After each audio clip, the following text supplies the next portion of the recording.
Okay, the subject is inside North Korea. This is always troublesome. To be fair-minded, really one has to bear in mind the word propaganda. And objectivity is impossible in any situation. Still, there can be no doubt that large numbers of people in the North are starving or certainly suffer malnutrition. Children, the elderly, of course. Now, the parts that I wonder about, there's one paragraph here. One point is that larger and larger numbers of North Koreans are trying to escape. If we had figures about the ones who didn't make it, who were killed at the border or arrested and thrown into those terrible death camps in the northeast that I've read about and most people have read about. I mean, that's the story that is the most horrific. As many as 200,000 people in those camps. The beatings, the sadism, death expected, the cold, the overworked, the starvation. It rivals, it more than rivals. In fact, it makes Auschwitz and those places look pretty good. The worst we can remember. Worse than Stalin's, too, apparently, if that's true.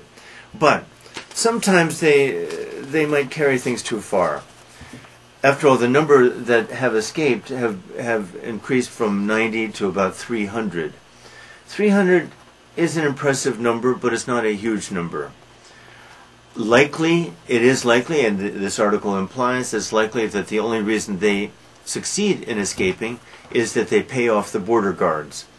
I wonder how that works, but Kim Jong-il knows how these things work, and I'm fairly sure that it must be a little difficult for those border guards to get away with pocketing money.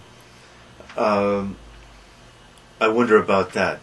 And then, okay, the borders are watched very closely, but we're also told that in 2000, more than 5,000 North Korean women were sold as wives or prostitutes in China. How did those 5,000 get across those borders to China if the borders are airtight? How did this happen? This makes me a little skeptical. Where did they get that figure? How did those 5,000 leave the country freely? Did they just walk across the border? Did they get passports?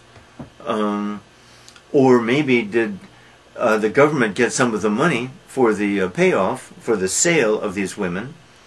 All these things are possible, I guess. Cannibalism, I hadn't heard of that, though of course it must be happening. The most horrific features of this whole story then are not particularly exploited, not emphasized. Cannibalism and those death camps, which are not even mentioned in this story. Now, the final page of this packet deals with reunification and the problems that would await a reunified China if it were to happen. It seems so inconceivable for overwhelming reasons. The biggest reason being the regime in the North, which would stand to lose all of its power, because of course the South would never agree to this, one assumes, unless the whole country were a democracy. And why should that northern regime that lives a life of such luxury surrender its power and luxury so that the country could be a democracy? Quite possibly these very people could be arrested, as of course they should be arrested. They're criminals. Kim Jong-il certainly should be arrested. He's a criminal. But the problems are too huge. It's hard to take it seriously unless the government collapses from within. My own scenario on this, I've talked and thought about it a lot. The only scenario I could see that would create reunification.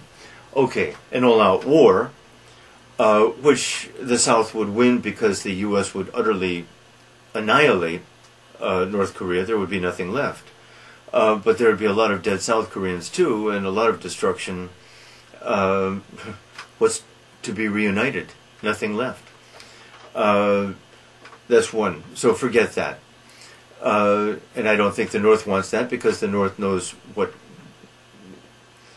power the U.S. has. The only way that I can imagine is a civil war within North Korea. And I see this as not inconceivable. Why?